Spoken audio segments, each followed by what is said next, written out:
Hello friends, welcome back to my new YouTube channel peace lovers Promila, जो कि अभी मैंने 1 अगस्त को फिर से स्टार्ट किया है। और उसमें मैंने अपनी लाइफ की टेस्टिमनीज शेयर करी हैं। मेरे पास तो इतनी टेस्टिमनीज है कि मैं एक पूरी बुक लिख सकती हूँ। मैं मजाक नहीं कर रही, और ना परमेश्वर का वचन मजाक के योग्य है। उसका वचन सच्चा वचन है। विश्वास करने वाले के लिए सब कुछ हो सकता है। और वो मुझे जैसे निकाल के लाया है ना, मैं आप लोगों को शब्दों में तो बयान नहीं कर सकती। प्रभु का मैं धन्यवाद करती हूँ। मैं कोई बाइबल स्कॉलर नहीं हूँ, कोई ट्रेंड नहीं हूँ, पास्टर नहीं हूँ, इवेंजलिस्ट नहीं हूँ, लेकिन जिस तरह परमेश्वर ने मुझे, जब मैं अपने हस्बैंड के बाद टूट गई थी, बिल्कुल निराश हो गई थी, सब कुछ मेरे को अंधकार सा लग रहा, उस समय परमेश्वर ने फिर मेरे सर पर हाथ रखा। मैं हूं ना, मैं हूं, मैं तुझे हाथ पकड़कर चलाऊंगा। उसके जो थे, उसके डिसाइपल्स भी थे, वो भी कोई पढ़े लिखे नहीं थे।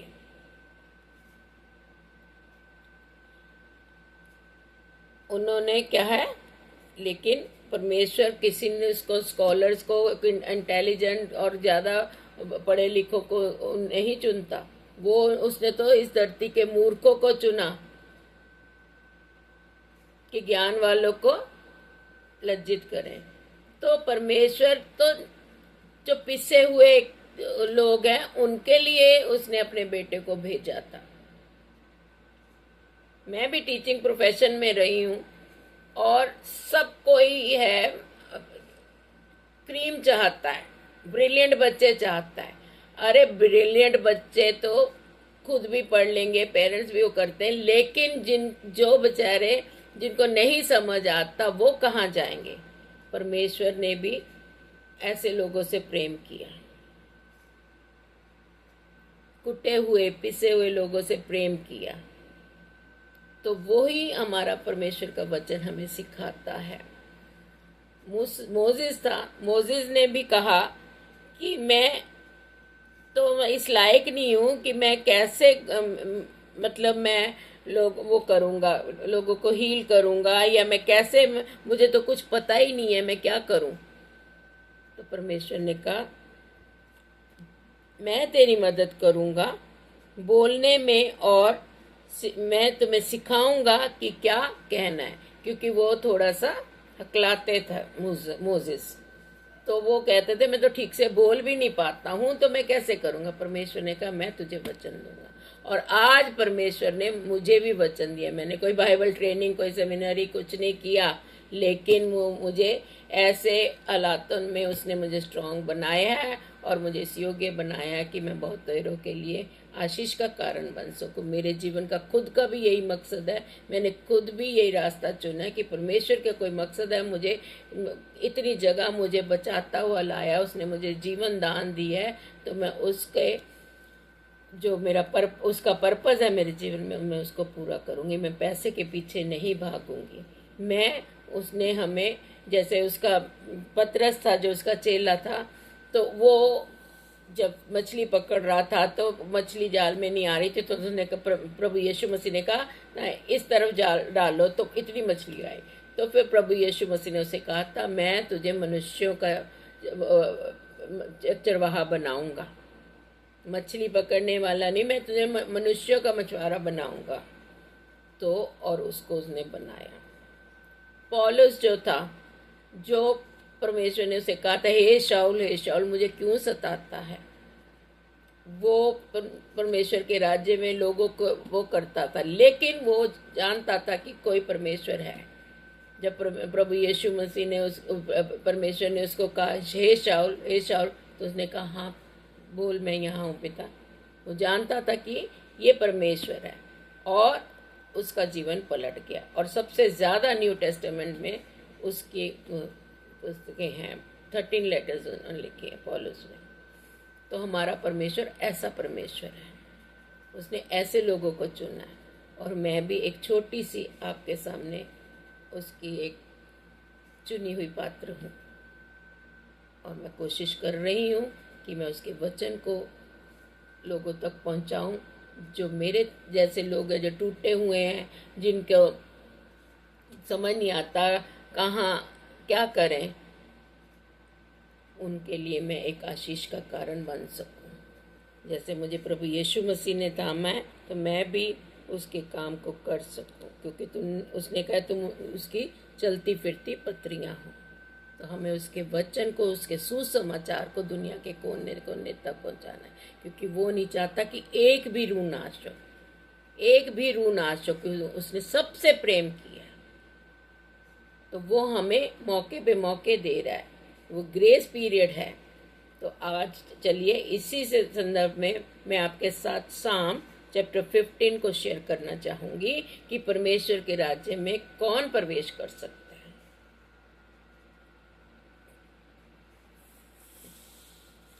एक गाना भी है, खुदावंद बता तेरे खेमे में कौन बसेगा। आपने ज़रूर सुना होगा, नहीं सुना तो ज़रूर सुनिएगा। ये इसी साम 15 पर ही है। चलिए ज़्यादा समय ना लेते हुए आगे वचन की ओर चलेंगे। और बेटर है अपनी अपनी, जब हम मनन करने बैठते हैं तो अपनी बाइबल्स लेके बैठे, क्योंकि परमेश्वर ये वचन के द्वारा हमसे बात करता है। हम तो परमेश्वर से प्रार्थना में करते हैं और हमारी इतनी बड़ी लंबी लिस्ट होती है। कभी हमने सोचा परमेश्वर हमसे क्या चाहता है? तो परमेश्वर का वचन है, वो हमसे बात करता है। वो हमें एक निखरा तपते हुए सोने की तरह निखारना चाहता है, ताकि हम एक निष्कलंक निष्पाप जीवन जिए और उसके राज्य में प्रवेश कर सकें। आइए हम पढ़ें सिय्योन के निवासी, जिसमें दाऊद हमें बताता है कि हमें अपने आप को जांचना है। सामने लोगों के सामने तो हम बहुत, अपने लोगों की भी नज़र में होगा कि हम बहुत पवित्र हैं, बहुत धर्मी हैं, लेकिन ये हमारे धर्म कर्म के काम हमारे साथ नहीं। जो अगर हम पवित्र, अंदर से पवित्र हैं, तब हम परमेश्वर के राज्य में प्रवेश करने पाएंगे। परमेश्वर का वचन कहता हर कोई हे प्रभु कहने वाला उसके राज्य में प्रवेश नहीं कर सकता है। तो मेरे प्रियो, इसलिए आज ये वचन हमसे क्या कहता है, इससे हम पढ़ेंगे और इस पर मनन करेंगे कि परमेश्वर की क्या इच्छा है, क्योंकि वो नहीं चाहता कोई भी रूह, कोई भी आत्मा नाश हो। वो चाहता है हम सब आनंदित हों, सब उसके प्रेम में बंधे रहें। और ये हमारा जो भारत देश है, ये हमारा जो संसार भी है, ये एक स्वर्ग, जमीन पर ही स्वर्ग बन जाए। उस प्रेम को हमें बांटना है, उसकी मर्जी को हमें जांचना है और पूरा करना है, उसको मन भाता हुआ जीवन जीना है। आइए पढ़ेंगे हम साम चैप्टर 15 वर्स 1 से। हे परमेश्वर, तेरे तंबू में कौन रहेगा? तेरे पवित्र पर्वत पर कौन बसने पाएगा?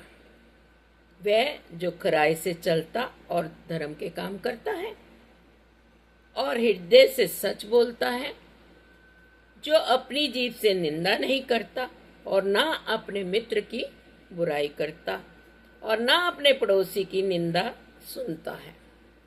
वह जिसकी दृष्टि में निकम्मा मनुष्य तुच्छ है और जो यहोवा के डरवैयों का आदर करता है, जो शपथ खाकर बदलता नहीं, चाहे हानि उठानी पड़े, जो अपना रुपया ब्याज पर नहीं देता और निर्दोष की हानि करने के लिए घूस नहीं लेता। जो कोई ऐसी चाल चलता है वह कभी नहीं डगमगाएगा। ये परमेश्वर का पवित्र वचन है, इसके पढ़े और सुने जाने पर आशीष हो। तो यहाँ परमेश्वर का वचन ये बहुत सिंपल है, क्या क्या हमें करना चाहिए और क्या नहीं करना चाहिए, ये डिटोनॉमी चैप्टर 28 में भी बताया गया है। वर्स 1 से 14 जो हमें बताती है व्यवस्था विवरण चैप्टर 28 में कि हमें क्या करना चाहिए, तो हमें ब्लेसिंग्स आएंगी। और जो 14 के बाद है तो कर्सेस बताती है, अगर हम परमेश्वर के आगे के अनुसार नहीं चलेंगे तो क्या कर्स हम पर आते हैं। तो मैं नहीं जानती कि कोई भी चाहेगा कि हमारे जीवन में कर्स आए। सब ब्लेसड जीवन जीना चाहते हैं, इसीलिए हम एक दूसरे के लिए एक ब्लेसिंग बने। कोई हमें कोई मेडल नहीं लेना, कि मुझे इतना ज्ञान है। कोई ज्ञानी नहीं उसके राज्य में भी जाएगा, जो खराई से चलता है वही उस राज्य में जाएगा। उसका वचन कहता है जो खराई से चलता है और धर्म के काम करता है।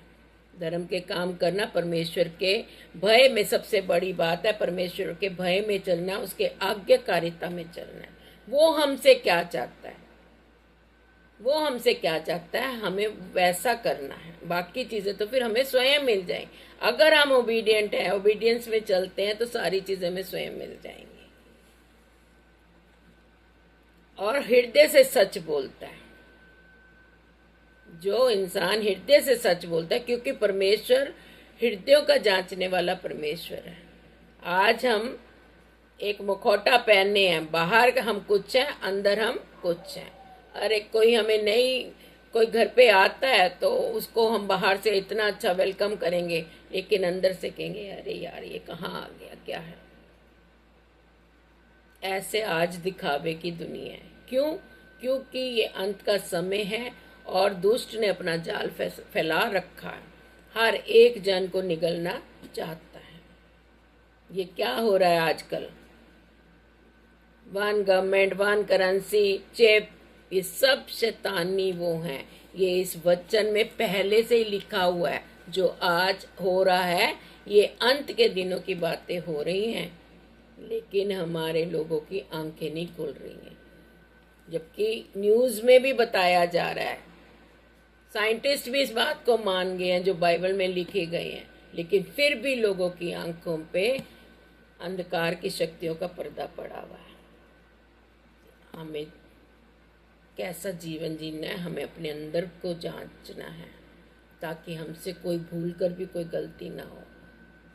परमेश्वर हमारा 99.9 भी नहीं, वो हमारा 100% चाहता है।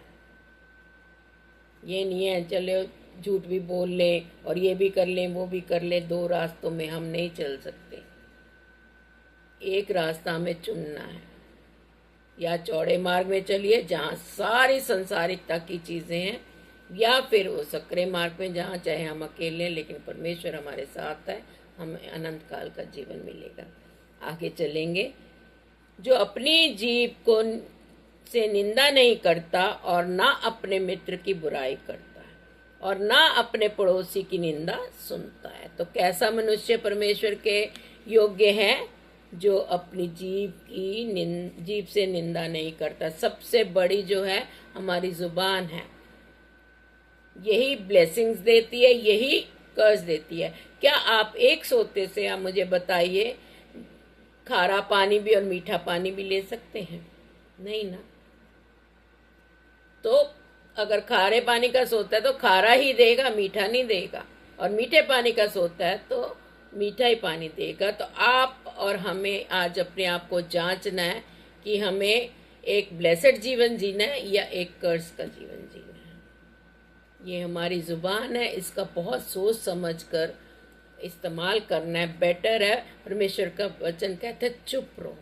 ज़्यादा बकवक करने वाला इंसान परमेश्वर की नज़र में योग्य नहीं है, क्योंकि दुष्ट बड़ा चालाक है। वो हमारे मुंह की बातों को ही पकड़ता है और हमें ट्रैप में फंसा लेता है। आगे पढ़ेंगे हम। तो हमें ना तो किसी की निंदा करनी है, ना किसी की बुराई करनी, और ना ही किसी की बुराई सुननी है, क्योंकि सुनने वाला भी बोलने वाला भी दोनों दोषी हैं। आज बाहर बैठ जाती हैं लेडीज ग्रुप बना के, जो हाउसवाइफ्स होती हैं, बाहर बैठ जाती हैं, बस फिर एक टॉपिक होता है, और अगर आपने उनकी हाँ में हाँ भी मिला दी तो भी आप दोषी हैं। इस बात को ध्यान रखिए, क्योंकि परमेश्वर हमें मौके पे मौके दे रहा है मेरे प्रियो। और आगे वचन उसका कहता है, वह जिसकी दृष्टि में निकम्मा मनुष्य तुच्छ, जो यहोवा के डरवैयों का आदर करता है। जो परमेश्वर के डरवैये हैं, परमेश्वर के भय मानने वाले, हमेशा उनका आदर करना है। किसी को भी हमें बुरा नहीं कहना। हम किसी का न्याय करने वाले कोई नहीं होते। If we put one finger on others, the other 3 fingers point out us on us. पहले अपने अंदर झांकिए, हम कौन होते किसी का न्याय करने वाला। न्याय करने वाला वो है सर्वसम्मति परमेश्वर। और जो शपथ खाकर बदलता नहीं, चाहे हानि भी उठानी पड़े। तो हमें अगर हम कोई वर्ड्स देते हैं परमेश्वर के प्रति भी, अगर कोई प्लेज लेते हैं या कुछ कहते हैं तो उसे हमें पूरा करना है। वचन कहता है जैसा तुम मन में ठान लो उसे पूरा करो। जो अपना रुपया ब्याज पर नहीं देता और निर्दोष की हानि करने के लिए घूस नहीं लेता, जो कोई ऐसी चाल चलता है वह कभी ना डगमगाएगा। आप जो कह रहे हैं, अगर हम परमेश्वर की नज़र में अगर हमें अच्छा बनना है, उसके राज्य में प्रवेश करना है, तो हमें दीन दरिद्रों का सहायता करनी है। अगर हमें खुदा ने इस काबिल बनाया है, परमेश्वर ने इस काबिल बनाया है, तो हमें जेनरस बनना है, उदार बनना है। अगर किसी को ज़रूरतमंद को ज़रूरत है तो उसके ही हमें हेल्प करनी है, लेकिन ये नहीं कि उससे हमें इंटरेस्ट लेना है। वो बेचारा जब कोई उसकी ज़रूरत है तो इंटरेस्ट कहाँ से देगा? वो तो मूल फिर कभी दे ही नहीं पाएगा, इन जिंदगी भर इंटरेस्ट ही भरता रहेगा। तो ऐसा पैसा हमें कभी नहीं फलेगा, कभी नहीं फलेगा। अगर हम अच्छे दिल से, अच्छे हृदय से किसी की सेवा करेंगे, उसका रिवार्ड सामने वाले से आशा मत रखिए कि मैंने इसके लिए अच्छा किया, मैंने इसको पैसे दिए, मैंने इसकी मदद करी, कि वो मेरे बदले में मुझे क्या करेगा। फिर वो मदद का उसका कोई फायदा नहीं है। रिवार्ड देने वाला वो है, और वो किसी का कर्जदार नहीं है। मेरे प्रियो, इस बात को ध्यान रखिए। और ये परमेश्वर का वचन हमें बताता है, 2-3 वर्सेस मैं आपके साथ और शेयर करूंगी, जो कि एक्सोडस चैप्टर 22 वर्स 25 हमें बताती है ये, यदि तुम मेरी प्रजा में किसी दीन को जो तेरे पास रहता है रुपए का ऋण दे, तो उससे महाजन के समान ब्याज ना लेना। अगर किसी को ज़रूरत है, कोई उधार मांगता है, तो उनसे ब्याज ना लेना। और दूसरी बात ये है, सेम चैप्टर निर्गमन मीन्स एक्सोडस चैप्टर 23 वर्स 7, 8, 9 हमें बताती है, झूठे मुकदमे से दूर रहना और निर्दोष और धर्मी को घात ना करना, क्योंकि मैं दुष्ट को निर्दोष ना ठहराऊंगा। घूस ना लेना, क्योंकि घूस देखने वालों को भी अंधा कर देती है और धर्मियों की बातें पलट देती है। परदेसी पर अंधेर ना करना। तो वचन हमें ये बताता है कि हमें पहला तो ये है कि हमें किसी को अगर ऋण देना है तो उससे हमें इंटरेस्ट नहीं लेना, पहली बात। और ये हमारी जीवित गवाही है। मेरे हस्बैंड के एक आशुतोष ने ताऊ ही कहता है, मिस्टर चतुर्वेदी कलीग थे, वो हर समय हमारे साथ खड़े रहते थे। उन्होंने, हमारे पास फ़ोन तक नहीं था जब हम घर ढूंढ रहे थे इधर उधर, उन अपने फ़ोन यूज़ करते थे, हमारे साथ जगह जगह जाते थे हमारे लिए घर देखने के लिए। और जब हमने इस घर की रजिस्ट्री करानी थी, वो 3 लाख रुपीज़ लेके वहाँ पर पहुँचे थे तहसील में, और उन्होंने कोई मतलब लिखत पढ़त नहीं, कोई ब्याज नहीं। ये एक सच्चा मित्र होता है। तो प्रभु यीशु मसीह भी हमारा सच्चा मित्र है, और वो हमारे संबंध आज भी हैं। आज भी हमारा आशीष ताऊ कहता है, कोई ज़रूरी नहीं है कि खून के संबंध हो। तो परमेश्वर में हमें ऐसा जीवन जीना है, और उसका रिवार्ड परमेश्वर हर एक को देता है।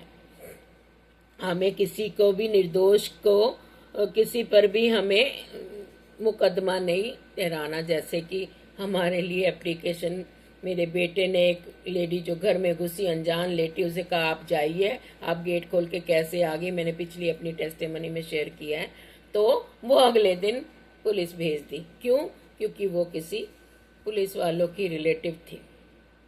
आज लोग ये हो रहा है, या घूस दे के होता है या अपने पोजीशंस का, अपने रिश्तेदारों की पोजीशंस का फायदा उठाया जाता है। निर्दोषों को जबरदस्ती दोषी बनाया जाता है। उल्टा को चोर कोतवाल को डांटे। ये हो रहा है हमारे संसार में। वैसे हम आजाद हिंदुस्तान है। मुझे तो बहुत तरस आता है। परमेश्वर ही बचा सकता है। और घूस लेना, अब क्या घूस भी लेते हैं, ब्राइब, अंडर द टेबल, बहुत कुछ होता है। तो क्या हम पवित्र हैं? हमें अपने आप को जांचना है, क्या हम पवित्र हैं, उसके योग्य हैं? परदेशी पर अंधेर ना करना। आज जो अंधेर हो रहा है वो अंधेर परमेश्वर की नज़र में बहुत ही घृणित वो है। दुनिया में जो सब काम हो रहे हैं ना, लोगों पर जो सताया जा रहा है किसी न किसी वजह से, इनोसेंट लोगों को, परमेश्वर किसी का पक्षपात नहीं करता। हम नहीं जानते कि आज ही वो आखिरी रात हो। रात को हम सोते, अगला दिन पता नहीं देखेंगे कि नहीं देखेंगे, कब परमेश्वर आ जाएगा ये पुत्र भी नहीं जानता। इसलिए हमें अपने आप को तैयार करना है, उसके भय योग्य जीवन व्यतीत करना है, ताकि हम उसके राज्य में प्रवेश कर सकें। प्रियो, मैं बस एक वर्ड से और आपको आशीषित करना मांगूंगी कि परमेश्वर का वचन हमें कहता है रोमन्स चैप्टर 12 में कि हमें कैसा जीवन जीना है।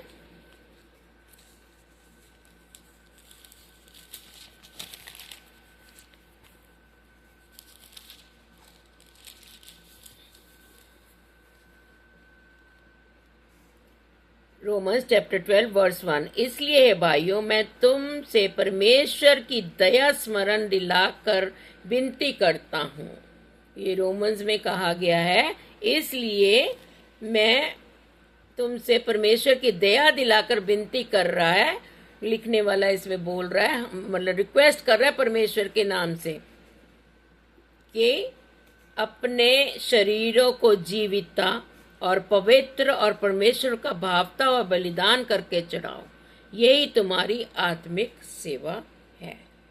इस संसार के सदृश ना बनो कि तुम्हारे मन के नए हो जाने से तुम्हारा चाल चलन भी बदलता जाए, जिससे कि तुम परमेश्वर की भली भावती और सिद्ध इच्छा अनुभव से प्राप्त करते रहो। तो हमें इन संसार के लोगों की तरह हमें नहीं बनना है। हमें जो परमेश्वर के प्रति उसके आज्ञाओं के मुताबिक उसके आत्मा के फलों से परिपूर्ण होकर जीवन, एक शुद्ध जीवन जीना है। अपने मन को शुद्ध रखना है। आंख की अभिलाषा पाप को जन्म देती है और पाप के द्वारा हम अशुद्ध होते हैं। और पाप चाहे कैसा भी हो, चोरी करना, किसी को धोखा देना, झूठ बोलना, एडल्ट्री करना, पाप कुछ भी हो सकता है, किसी की निंदा करना। तो इसलिए मेरे प्रियो, हमें परमेश्वर के राज्य में प्रवेश करने के लिए, उसके धाम में प्रवेश करने के लिए, उस सिय्योन पर्वत पर जाने के लिए हमें अपने आप को बदलना होगा, जांचना होगा, उसको मन भाता जीवन जीना होगा, ताकि हम उसके राज्य में प्रवेश कर सकें। और हमें मिलजुल कर यहाँ प्यार मोहब्बत से रहना है। परमेश्वर का वचन कहता है सबसे बड़ा प्रेम है, और प्रेम सब पापों को ढांप देता है। मैंने पिछले वीडियो में भी बोला है, प्रेम है, प्रेम से रहना, हमें एकजुट होकर रहना, तो कोई दुश्मन हमें तोड़ नहीं सकता, कोई हमारा कुछ नहीं बिगाड़ सकता। परमेश्वर यहोवा हमारी ओर है तो दुष्ट हमारा क्या बिगाड़ेगा? कौन हमारा विरोधी हो सकता है? तो इसलिए अपने आप को, अपने जीवनों को उसको समर्पित करें और उसको मन भाता जीवन जिए। बहुत जल्द अंत का समय आ रहा है, फिर हमें कोई उसकी जजमेंट से नहीं बचा सकता। यहाँ तो मुंह देखा न्याय हो रहा है, प्रेशराइज करके कबूल करवाया जा रहा है कि हाँ जी हमने ये गलती करी है, लेकिन उसके राज्य में वो मुंह देखा विजय नहीं करता। वो बुरे का और अच्छे का सबका न्याय करेगा, कोई उसके न्याय से बच नहीं सकता मेरे प्रियो। इसलिए मैं आपसे यही रिक्वेस्ट करती हूँ कि अगर आप परमेश्वर के राज्य में प्रवेश करना चाहते हैं तो उसको मन भाता जीवन जिए। वो नहीं चाहता कोई भी रूह नाश हो। अगर आपको ये मैसेज अच्छा लगा है, आपके हृदय को टच किया है, तो किसी न किसी के साथ ज़रूर शेयर कीजिए और इसे सब्सक्राइब ज़रूर कीजिए, ताकि आपको मेरे आने वाले आगे के एपिसोड्स को भी आप देख पाएँ, सुन पाएँ। मेरी एक छोटा सा प्रयास है कि मैं किसी एक की भी रूह को बचा लूँगी तो उसके राज्य में प्रवेश कर पाऊँगी। तो मुझे विश्वास है आप मेरा साथ देंगे और हम सब मिलकर अपने हमारे जो आमने सामने आस पड़ोस में है, रिश्तेदार अजीज़ों में है, नगर में है, कोई भी है, चाहे हमारा रिश्तेदार अजीज कोई भी नहीं, सामने वाला अगर कोई अंधकार में चल रहा है तो उसके लिए हमें ज्योति बनना है। उसको हमें प्रेम से हमें सब कुछ हो सकता है। प्रेम के द्वारा बड़े बड़े प्रॉब्लम सॉल्व हो जाती हैं। तो उस नफ़रत को दूर करना है, ईर्ष्या को दूर करना है सारे, और घमंड को दूर करना है। घमंड और गुस्सा दो नाश के द्वार है।